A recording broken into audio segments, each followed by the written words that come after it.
As tribos do leste voltam para casa. Então Josué convocou as tribos de Ruben e Gade e a meia tribo de Manassés e lhes disse: Vocês fizeram tudo que Moisés, servo do Senhor, mandou e obedeceram a todas as minhas ordens.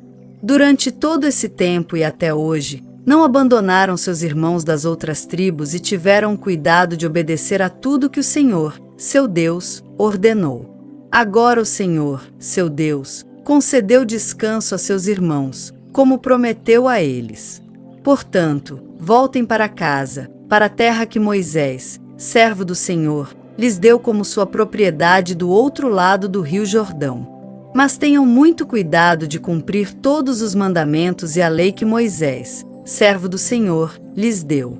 Amem o Senhor, seu Deus, andem em todos os seus caminhos, obedeçam a seus mandamentos, apeguem-se a ele firmemente e sirvam-no de todo o coração e de toda a alma. Então Josué os abençoou e se despediu deles, e eles foram para casa. Moisés tinha dado o território de Bazã, a leste do rio Jordão, à meia tribo de Manassés. A outra metade da tribo, Josué deu terras a oeste do Jordão. Quando Josué se despediu deles e os abençoou, disse: Voltem para casa com toda a riqueza que tomaram de seus inimigos, grandes rebanhos, prata, ouro, bronze, ferro e muitas roupas. Repartam os despojos com seus parentes.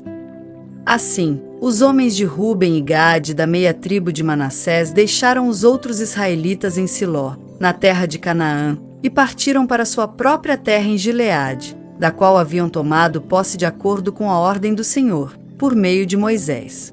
As tribos do leste constroem um altar. Enquanto ainda estavam em Canaã, chegaram a um lugar chamado Gelilote, perto do rio Jordão.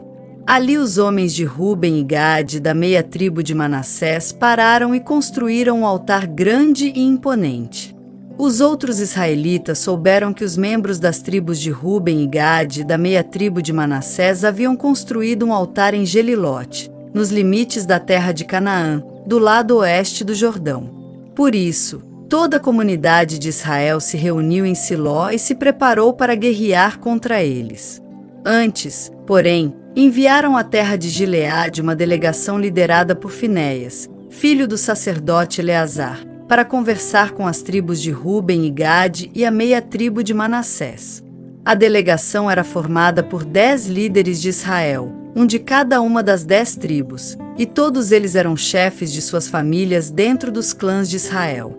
Quando chegaram à terra de Gileade, disseram às tribos de Ruben e Gade e a meia tribo de Manassés: Toda a comunidade do Senhor quer saber por que vocês foram tão infiéis ao Deus de Israel.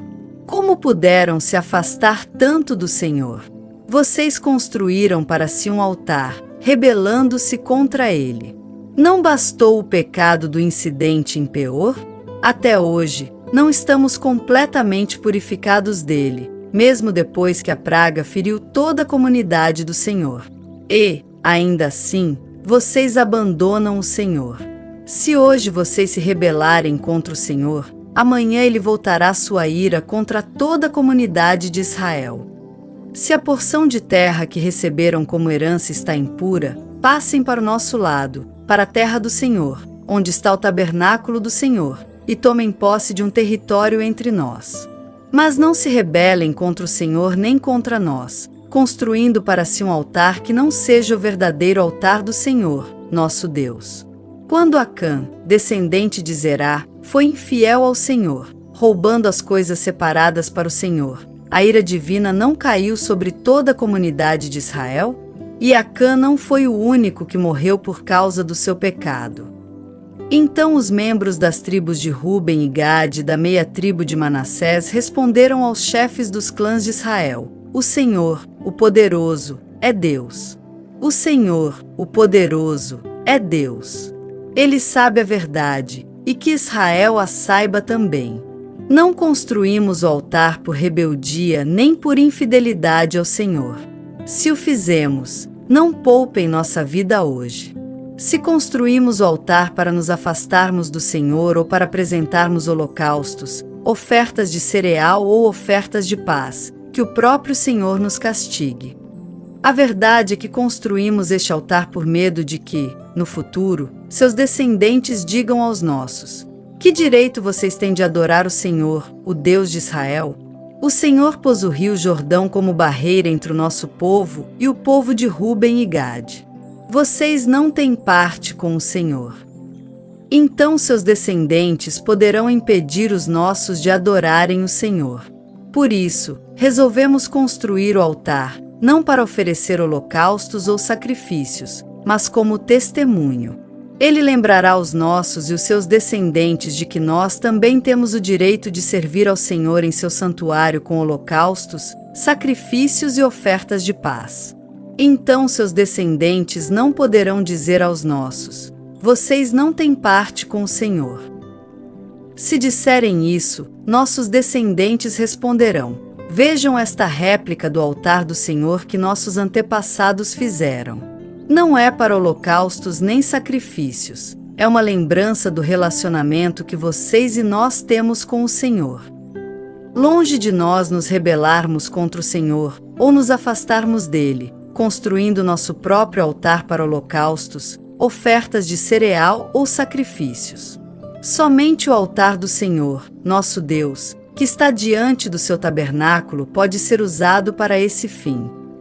Quando o sacerdote Finéias e os líderes da comunidade, os chefes dos clãs de Israel, ouviram o que os membros das tribos de Ruben e Gade e da meia tribo de Manassés disseram, ficaram satisfeitos. Finéias, filho do sacerdote Eleazar, lhes respondeu: hoje sabemos que o Senhor está no meio de nós, pois vocês não foram infiéis ao Senhor, como havíamos imaginado. Ao contrário, livraram Israel de ser destruído pela mão do Senhor. Então Finéias, filho do sacerdote Eleazar, e os outros líderes deixaram as tribos de Ruben e Gade em Gileade e voltaram à terra de Canaã para relatar aos israelitas o que havia acontecido.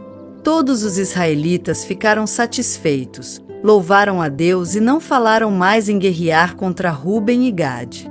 Os membros das tribos de Ruben e Gade chamaram o altar de testemunho, pois disseram: é um testemunho entre nós e eles de que o Senhor é, também, o nosso Deus.